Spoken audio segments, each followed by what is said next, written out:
very much for joining us today for our webinar.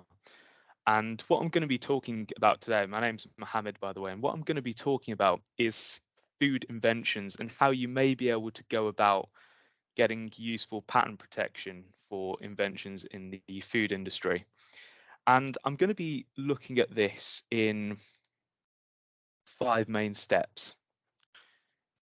Take a look. So, firstly, I'm going to be looking at why would you want to protect a food invention with patents? What is what are the uses of doing so? I'm then going to be looking specifically at food items and recipe methods themselves, and whether these are patentable, especially in Europe. I'm then going to be having a look at what the main requirements are for gaining patent protection for food inventions, and in particular what the main challenges are and how we can go about overcoming them and obtaining useful patent protection.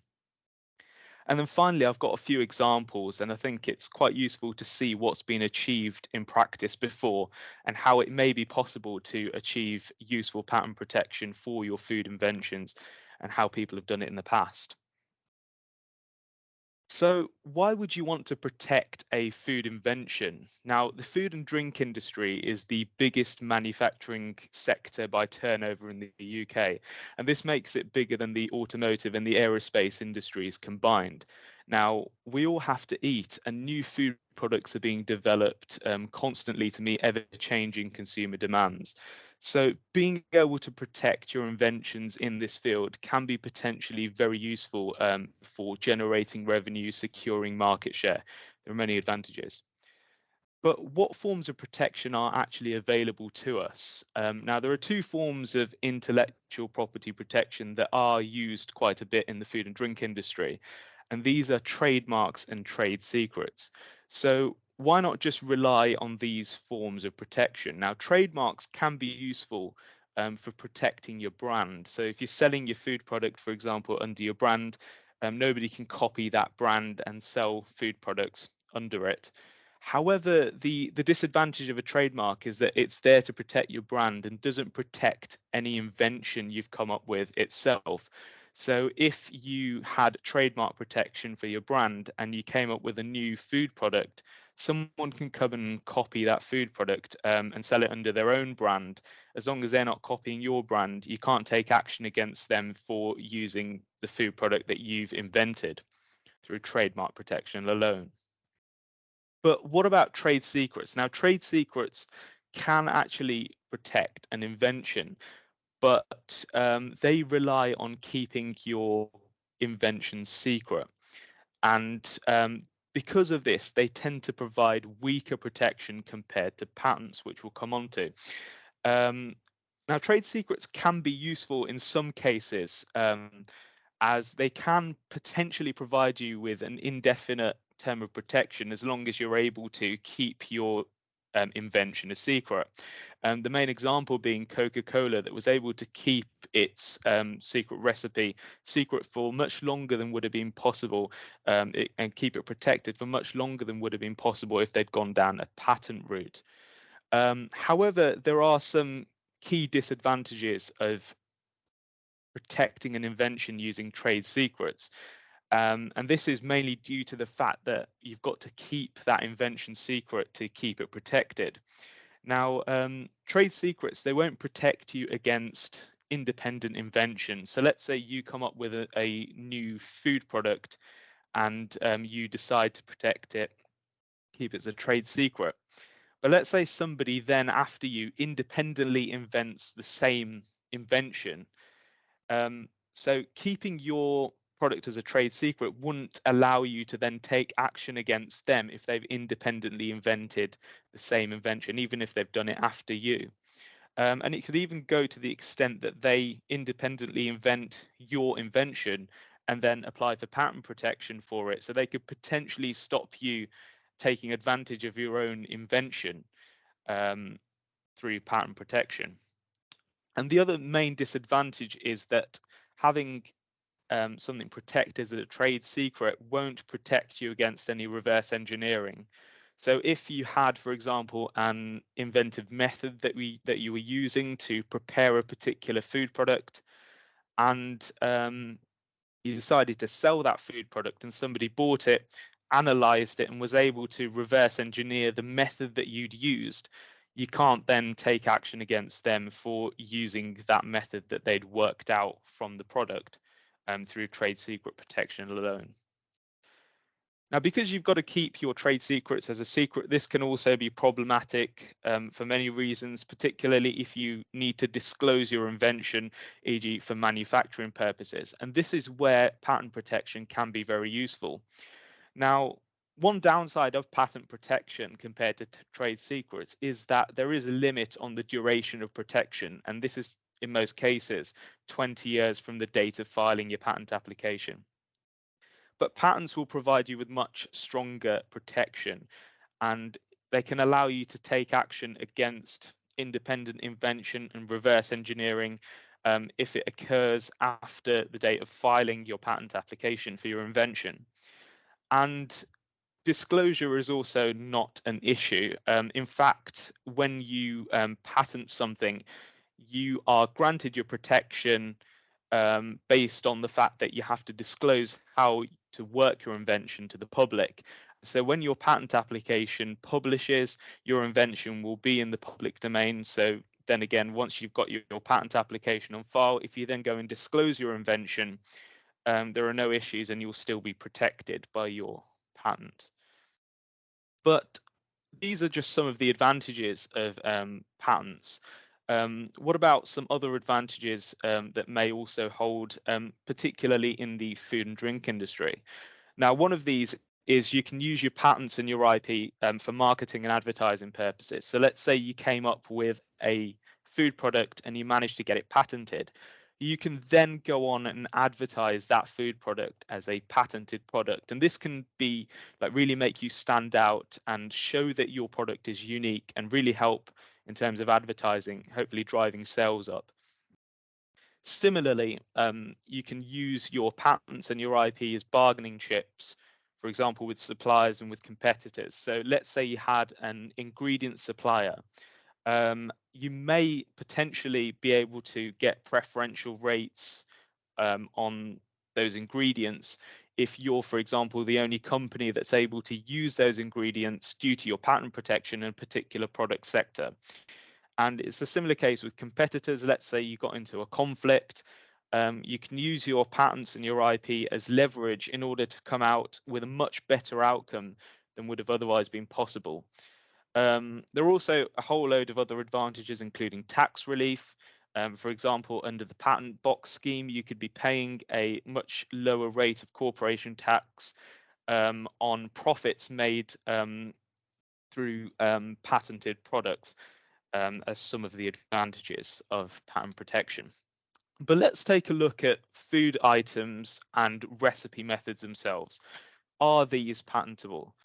Now, there is a common misconception that food items and recipe methods aren't patentable subject matter, but this is not true. And the main reason for this is that you can think of a food item as a chemical composition. Now, chemical compositions are patentable, and many patent applications are granted, have been granted, and are granted year in, year out for chemical compositions.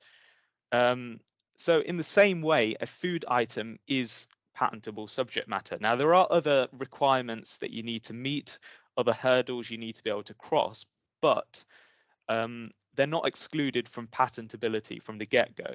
It's a similar case with recipe methods, because you can think of a recipe method as a method of manufacturing a chemical composition, and that in itself is potentially patentable. It's not excluded from patentability.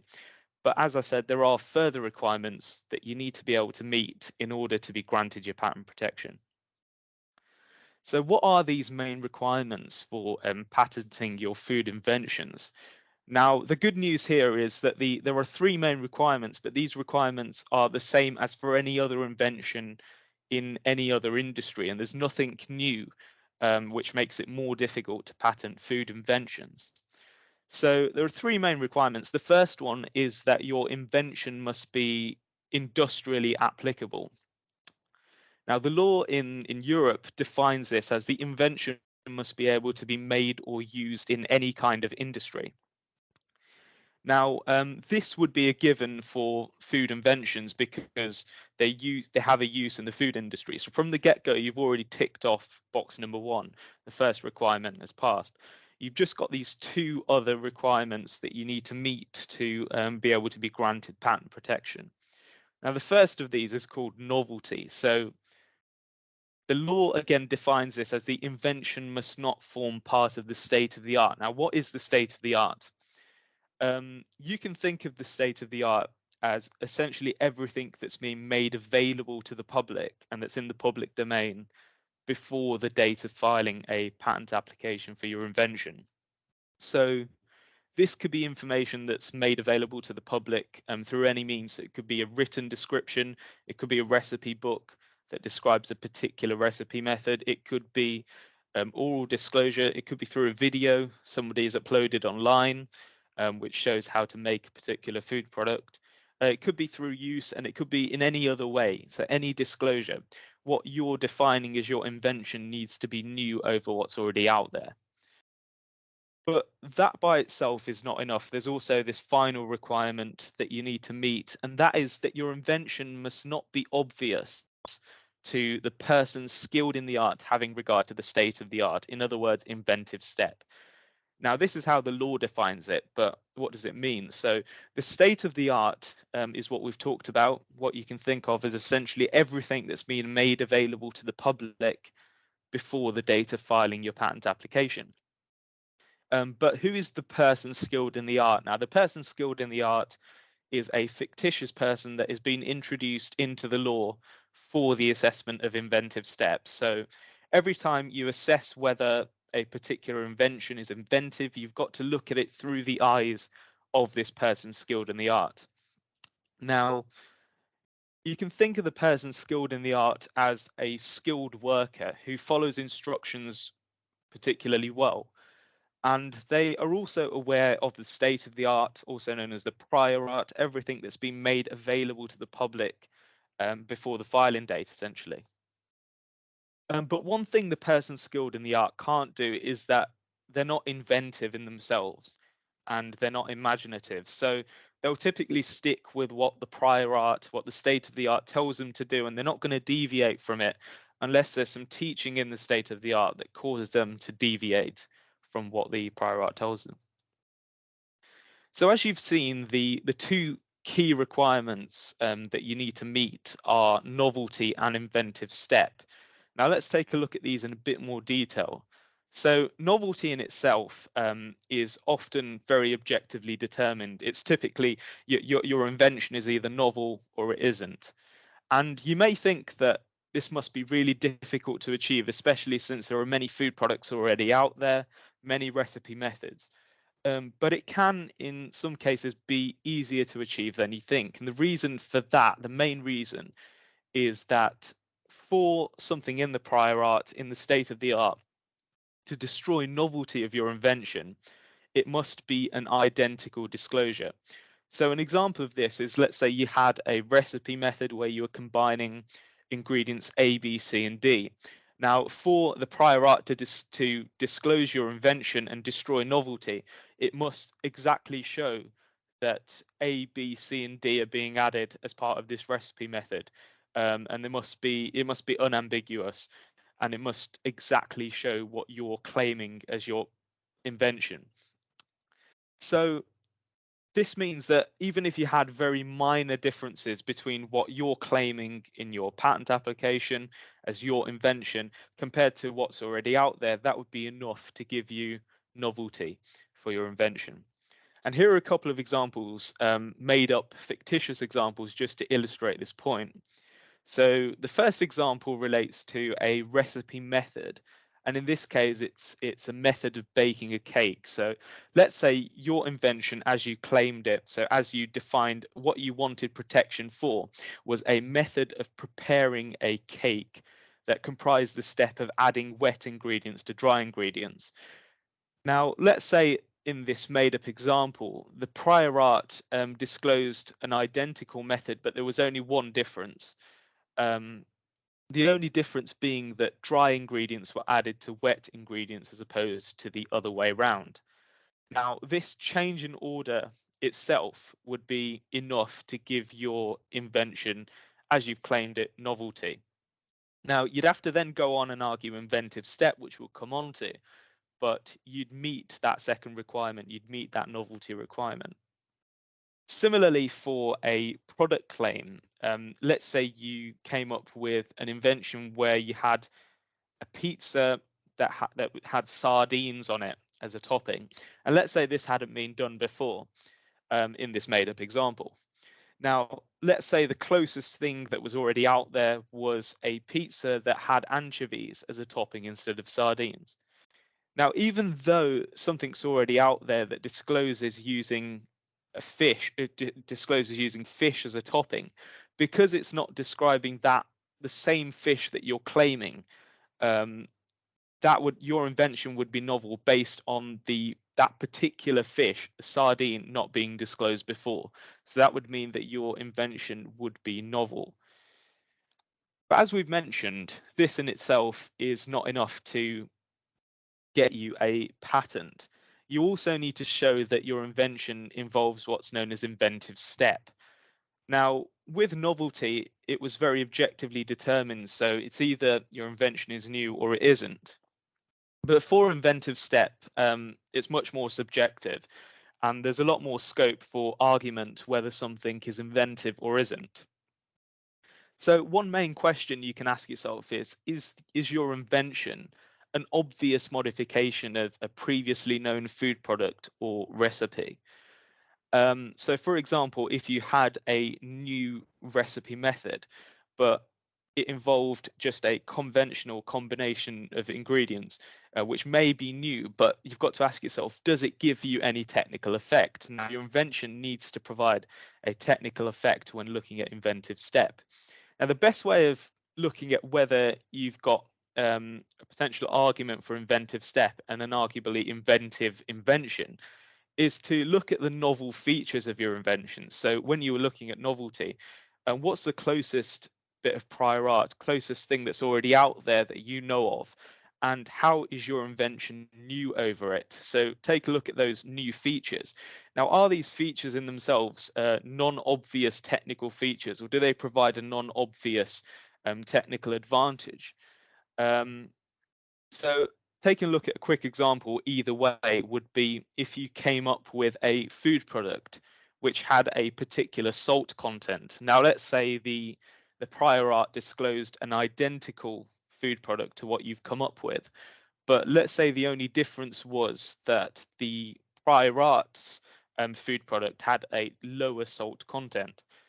So if the technical effect of that, if the advantage provided by the higher salt content in your inventive product, if the only advantage was that the taste of the product was more salty, that could potentially be considered obvious, because you could potentially argue that it would be obvious for the person skilled in the art when they're looking to make the product more salty to add more salt to it. But if you look at it, if it provided, for example, a different technical effect, if having a greater salt content greatly improved shelf life, for example, or provided a better mouthfeel, then it may not be that obvious. And you may have a potential argument to say that it would not be obvious to increase the salt content in order to provide you with that technical advantage. So you may then have an argument for inventive step. So when looking at this, it's important to bear in mind that you don't really need any major breakthrough. Now, a lot of people do tend to think that in order to be granted patent protection for your invention, you must have some sort of major breakthrough. Now, this couldn't be further from the truth, really, because most patents are granted not for major breakthroughs, but rather non-obvious incremental advancements over the closest prior art that's out there. So there could be a potential argument for inventive step, even though it may not be a major breakthrough. Now, I've just got a couple of slides here just to show you some technical effects that you can be looking out for when looking to argue that your invention is inventive.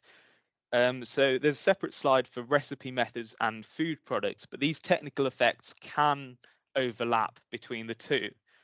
So let's say with a recipe method, your method, for example, provided your resultant product with some unexpected characteristic, be it taste related, mouthfeel related, then you've potentially got an argument for inventive step in that the novel features of your new method allows for this unexpected characteristic which previously hadn't been shown.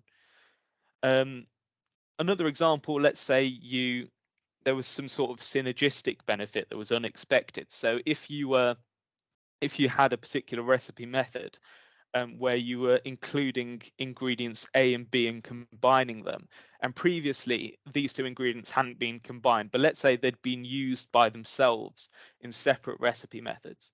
Um, but if you were combining them, if you found, for example, that there was an unexpected advantage provided by the combination, you could argue that that wouldn't be obvious from those disclosures of the individual methods, including just a single ingredient. And potentially you can argue inventive step there. So there are many examples that you can be looking at of different technical effects, and these are only a few examples. There could be many other more specific ones that your invention may meet, some other advantages that your invention may provide that you can use to make a good argument. Other examples include, is your method providing you with fine control over a particular characteristic in your product that would be particularly advantageous to control and that wouldn't be obvious based on the prior art. There are many examples you can be looking at, and the situation is quite similar for food products. So let's say you had a new product. You've got to ask yourself, for example, does it provide any improved functionality? It could be shelf life, moisture retention, texture, any other characteristic that you could use to help you with arguing that your product is not obvious and it has an inventive step. There are again many things that you can be looking at, and I think the best way to illustrate this is with some real world examples of how this was argued in the past and successfully argued, and how patent protection was granted for food related inventions. So I have quite a few examples here. A few of them look at food products and the others look at recipe methods. And what I've included is I've included some granted claims. So the wording you see are claims that have been granted from different patents directed to particular food inventions. So a claim is essentially the wording that you use to define your invention and for which you want protection. So these are examples of claims that have been allowed and are deemed novel and inventive over the prior art at the time. So the first example relates to an ice cream based confection, which some of you may be familiar with. It's the Walls Viennetta. And I've put some claims from 2 UK patents that were granted to the structure of this particular dessert. And the main invention here was this new structure of there being superimposed layers of extrudable aerated confection material. So in other words, ice cream, but other examples were included as well. And the structure hadn't been disclosed before, so the novelty requirement was met that way. But how was inventive step argued? Now, it was found that using this particular structure provided the product with a beneficial texture and a better feeling in the mouth when the product was consumed. And so that was successfully used to argue inventive step, saying that it wouldn't have been obvious to come up with this new type of structure when looking to provide that particular advantage based on the prior art that was known at the time. Now, here's another example, again, related to ice cream, and this one is also for a food product. Now, the main embodiment that they wanted to cover here was an ice cream core that had a chocolate encasing around it. Although the protection was granted a bit broader than that, so it was granted to a core of a normally liquid material that's frozen to a substantially solid state, in other words, ice cream, and that is sealed within an edible, sustaining, and form retaining casing. So, in other words, a chocolate encasement.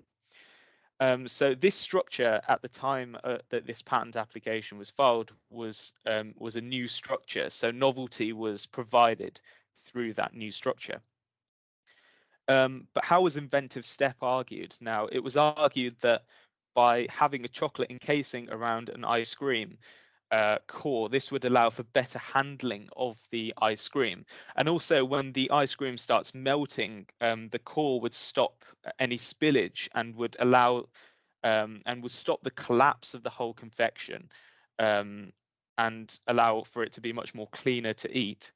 And based on those technical advantages, it was argued that this particular structure involved an inventive step and wouldn't be obvious to the person skilled in the art.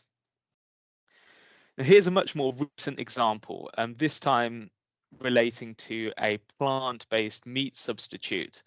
So it was found that if you had a combination of an iron complex, for example, this ferrous chlorine, and if you combine that with some flavor precursor molecules, you'd be able to produce a plant-based meat substitute that had a flavor and an aroma that was closer to that of real meat. And in particular, it was found that this taste and smell of the meat was given to the meat substitute during and after cooking. And this was actually included in the claim that the taste and smell was given during the cooking process. So this particular combination of ingredients was found to be novel. And based on these technical advantages, inventive step was successfully argued and patent protection was granted for this particular meat substitute. Now, here's a final food product example. Now, this one shows you how you can come up with a very simple idea and potentially be granted patent protection for it, as long as you've got a reasonable argument for inventive step. Now, this related to a sandwich roll that had in its top a longitudinal trough-like cavity, an opening, and which was adapted to receive a sausage. So you could make your hot dog, for example, by putting your sausage or any similarly shaped product within that cavity.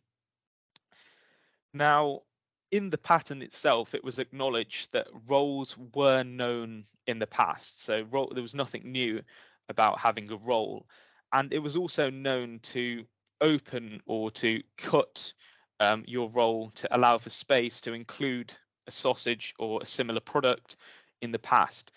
But the only difference here was that you already had made a cavity through the top of the roll beforehand, which allowed you to just slot the sausage in.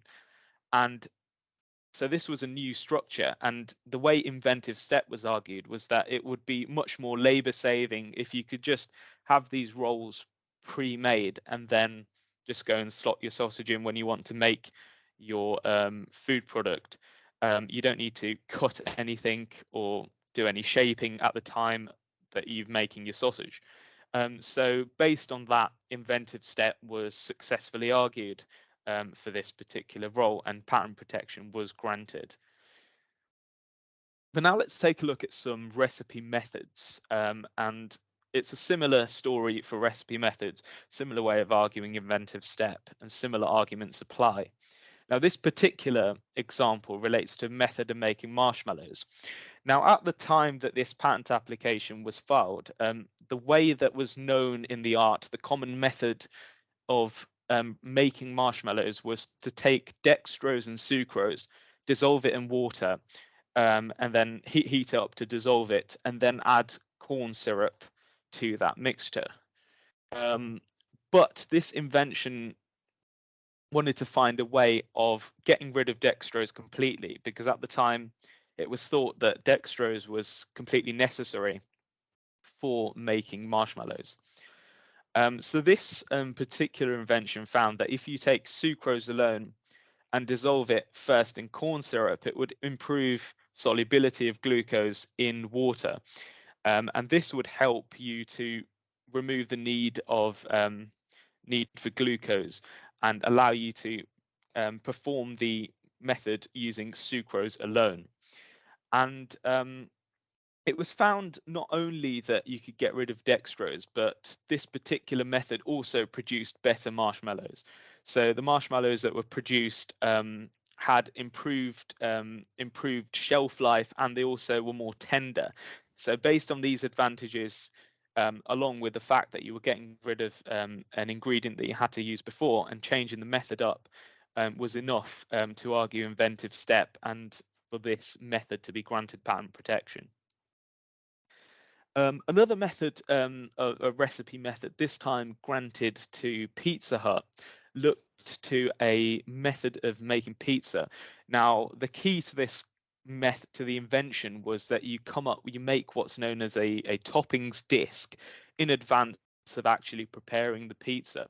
So you take all your toppings and you combine them together to form a toppings disc, which you can then store and keep for later use when you're ready to make the pizza itself. And this was found to be a new method because once you made the core, you can then just put it onto the base and then cook everything together. And this was not known in the prior art. But how was inventive step argued? Now, inventive step was argued based on the fact that you could go off and prepare these particular toppings discs in advance of actually having to make the pizza. So, for example, at times when your pizza shop is not in rush hour, so you don't have many orders, and you can focus more on getting these toppings discs prepared for later use. Then, when it comes to rush hour, you can just take these discs out, for example, from the freezer, put them on top of your pizza base, and it'd be much more easy to just prepare and cook the pizza. So it's less labor intensive at busy times, much more convenient as well.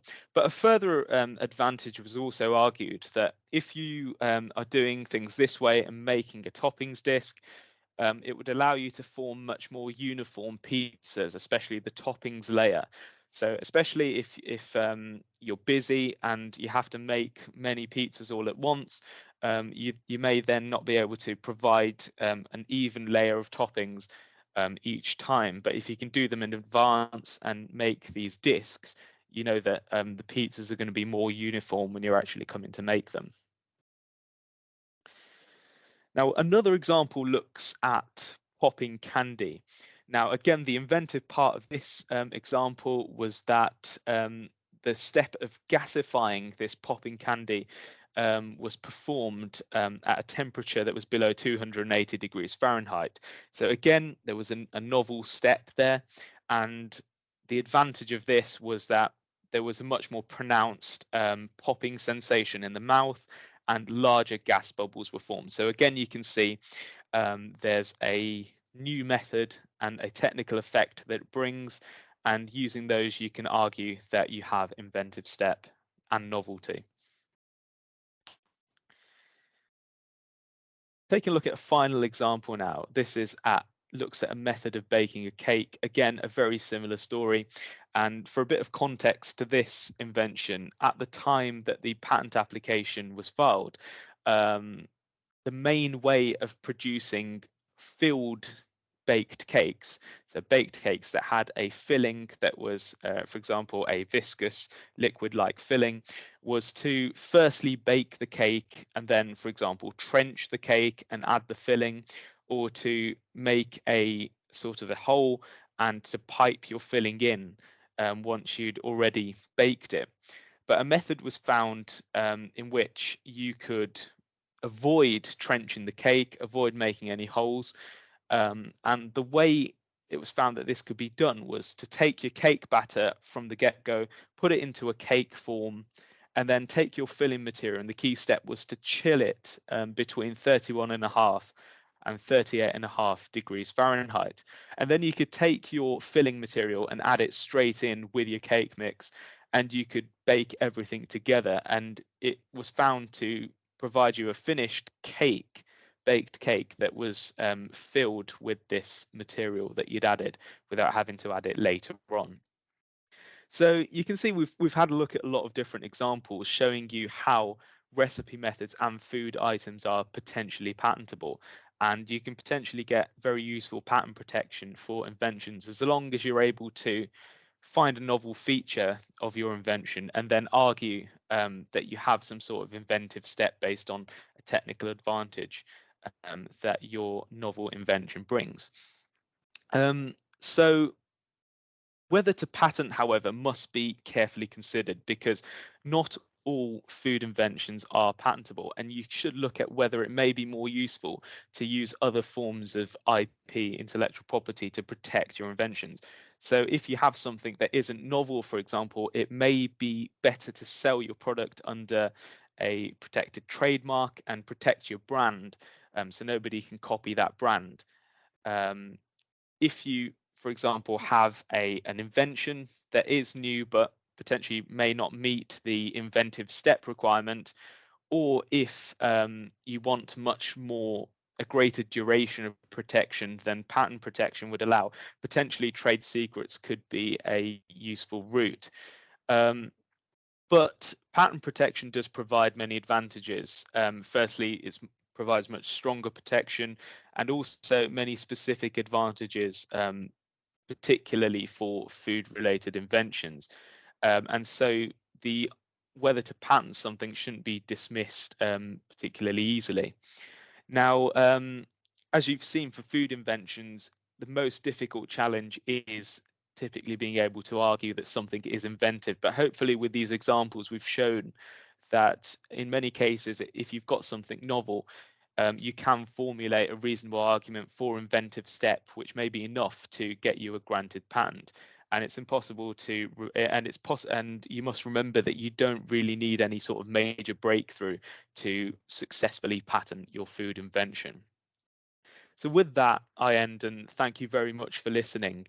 If you have any questions, feel free to pop them into the chat, into the Q&A box just now, and we'll take a look at them.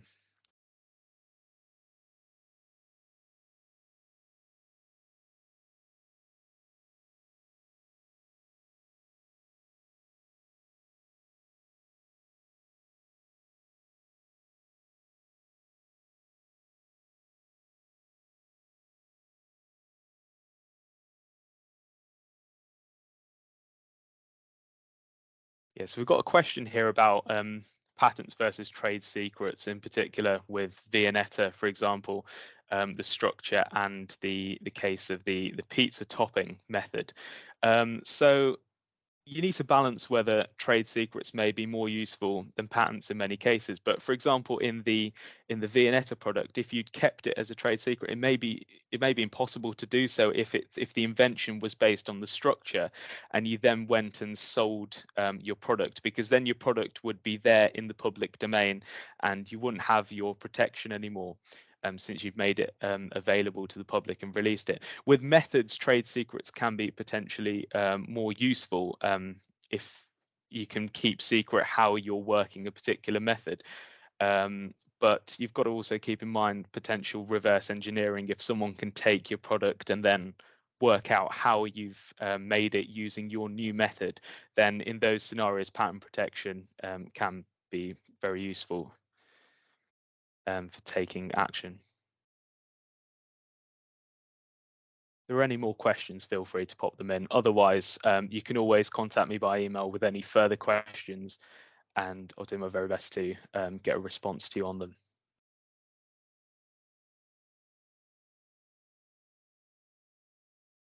It doesn't look like much else is popping up, but I'd like to thank you all again very much for attending, and we look forward to seeing you on our next webinars. Thank you very much.